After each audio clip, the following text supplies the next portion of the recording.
कक्षा 10 गणित unsolved paper वर्ष 2024 set 5 HZ part 4 question number 16।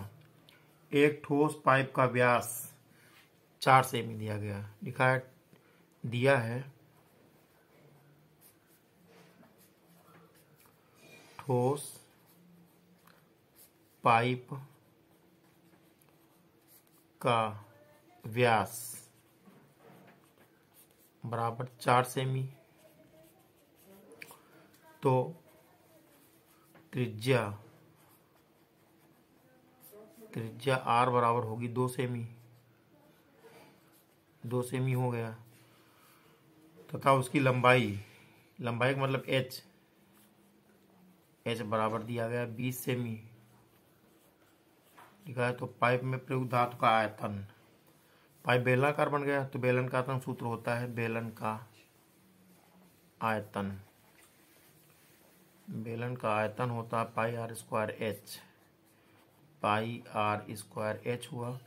पाई को हमने पाई लिखा और आर का मान है 2, तो 2 का स्क्वायर करेंगे हम, गुणे एच का मान है 20।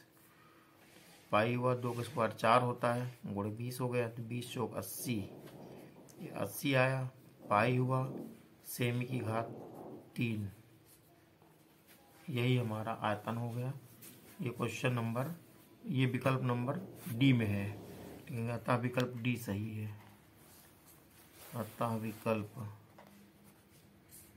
डी सही है, यही हमारा आंसर हो गया। क्वेश्चन नंबर 17 में लिखा है आ त्रिज्या के एक ठोस अर्धगोले का कुल पृष्ठीय क्षेत्रफल। आर त्रिज्या के ठोस अर्धगोले का कुल पृष्ठीय क्षेत्रफल बराबर होगा 3 पाई आर स्क्वायर। तो 3 पाई आर स्क्वायर है विकल्प सी में, लिखेंगे अतः विकल्प सी सही है। अतः विकल्प सी सही है, यही हमारा आंसर हो गया। क्वेश्चन नंबर 18 को हल करेंगे।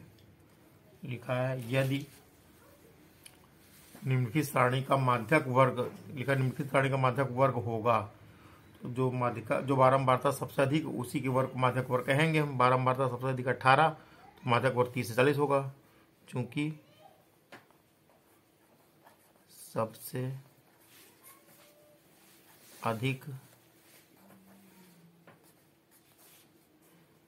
बारंबारता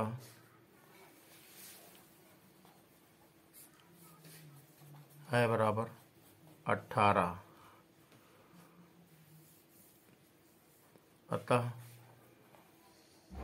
माध्यक वर्ग बने माध्यिका वर्ग, माध्यक वर्ग इसी के सामने वर्ग को कहेंगे। ये वाला वर्ग जो हमारा होगा यही हमारा माध्यक वर्ग बनेगा। ये 30 से 40 वाला माध्यक वर्ग बराबर होगा 30 से 40, माध्यक वर्ग बराबर 30 से 40। ये विकल्प नंबर सी में है, लिखेंगे अतः विकल्प सी सही है। अतः विकल्प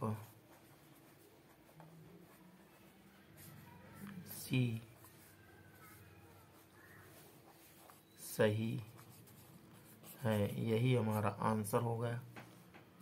क्वेश्चन नंबर 19 हल करेंगे। लिखा है एक बारंबारता सारणी का माध्य दिया है माध्य बराबर 30 तथा माध्यक बराबर 35, तो बहुलक सूत्र होता है बहुलक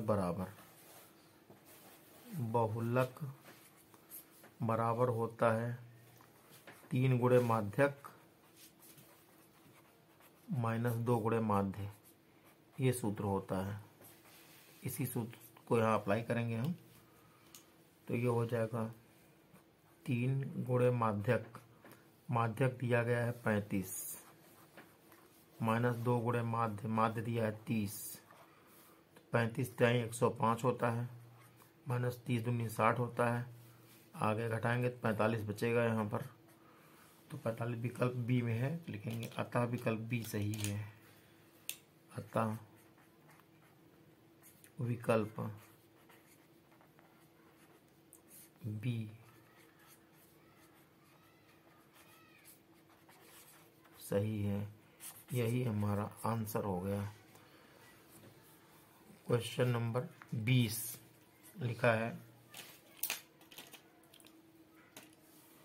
यदि एक घटना निश्चित रूप से घटित होती है तो इसकी प्रायिकता, निश्चित रूप से घटित होने की घटना का प्रायिकता, निश्चित रूप से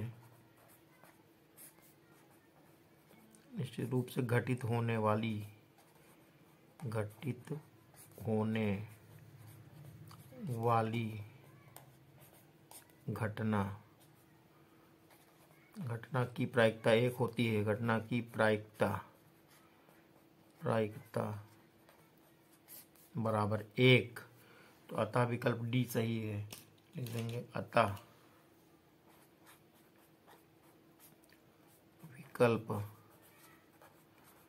विकल्प डी सही है,